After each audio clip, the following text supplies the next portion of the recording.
श्रोता के नियम हमने कल बताए थे। किस किसने सुने थे श्रोता के नियम? हाथ उठाकर बताओ। श्रोता के नियम क्या हैं? जमीन पर सोना चाहिए, असत्य नहीं बोलना चाहिए, क्रोध नहीं करना चाहिए, 7 दिन तक स्वल्पाहार भोजन करना चाहिए, 7 दिन तक ईर्षा नहीं रखनी चाहिए, 7 दिन तक 12 अक्षर मंत्र अथवा गुरु मंत्र का जाप करना चाहिए, 7 दिन तक भगवान का ध्यान करना चाहिए, ब्रह्मचर्य का पालन करना चाहिए, छौर कर्म नहीं करना चाहिए। इन नियमों का पालन कथा के श्रोताओं को करना चाहिए। बोलो सीताराम। अब कथा के वक्ता के लक्षण सुनो। विरक्तो वैष्णवो विप्रो, जो कथा वाचने वाले हो वो विरक्त होना चाहिए। विरक्त का मतलब बैरागी नहीं, विरक्त का मतलब है जिसे ज्यादा लालच ना हो। अगर लालची वक्ता होएगा सो कथा कम करेगा, दक्षिणा ज्यादा चढ़वाएगा। बोलो सीताराम। तो पहला लक्षण बताया विरक्तो। दूसरा लक्षण वैष्णवो, वैष्णव होना चाहिए। वैष्णव किसे कहते हैं?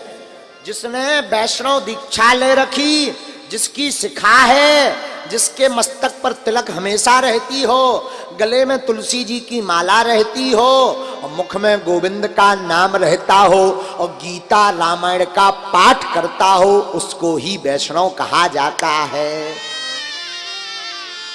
आजकल तो ब्राह्मणन की चुटैया ही गायब हो गई कछु जनन की। हाँ, हम ब्राह्मणों से निवेदन करेंगे भैया ये शिखा एंटीना है, एंटीना एंटीना जरूर होना चाहिए।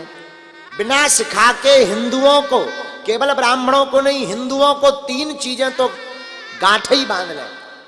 गले में कंठी की माला, माथे पर तिलक और मूड में शिखा, ये बिल्कुल होना ही चाहिए हिंदुओं को।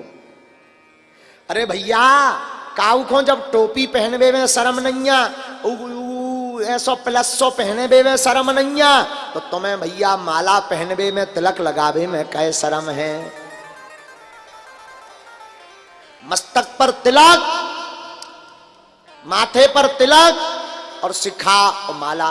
तुम क्रीमें लगाओ सुंदर दिख पाओ जरूरी नहीं है। माथे पर तिलक लगाना प्रारंभ कर दो, लाखों में अलग नजर आओगे। हाँ, तिलक जरूर लगाओ। तिलक भैया निशानी है कि जो प्लाट रजिस्ट्रीकृत है। माताओं की जिसकी शादी हो जाती क्या निशानी होती? 2 ही 3 तो निशानी। मांग में सिंदूर, गले में मंगलसूत्र। मांग में सिंदूर भरो हो, गले में मंगलसूत्र, भैया जो प्लाट रजिस्ट्रीकृत है। हाँ जी है ना जी, यही पहचान है ना। तो ठाकुर जी के आप हो, ये इसका कैसे पता लगेगा? आप भगवान के हो ये कैसे पता लगेगा? गले में तुलसी की माला और माथे पर गोविंद के नाम का तिलक आपके हो गया सो पता लग जाएगा आप ठाकुर जी के हो गए। ऐसे भी समझो, कुत्ता 2 प्रकार के हो, एक फालतू एक पालतू। इनकी पहचान क्या है? सुनो कान खोल के भैया रो कक्का रो।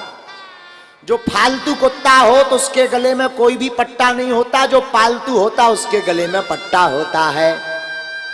हम तो राम जी के पालतू हैं इसलिए गले में माला है, और जी के गले में माला नहीं है, वे आगे के लगे फालतू हैं।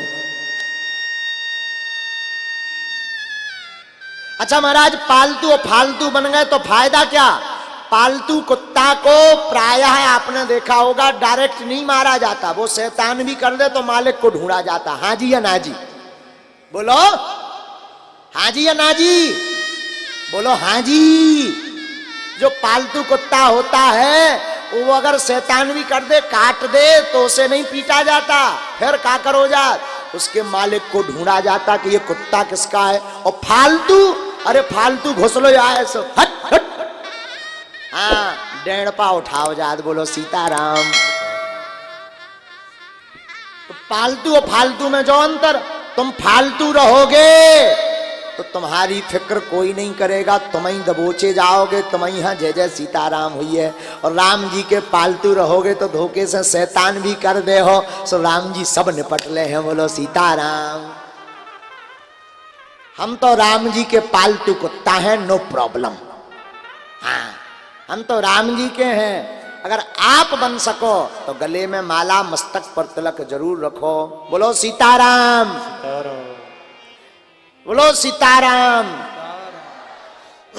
तो ब्राह्मणों का, वक्ता के लक्षण क्या बताए? विरक्तो वैष्णवो, वैष्णव वही है जो गौ सेवा करता, मस्तक पर तिलक लगाता, मुख में गोविंद का नाम, गीता का पाठ, गोविंद के गीत गाता, वो है वैष्णव।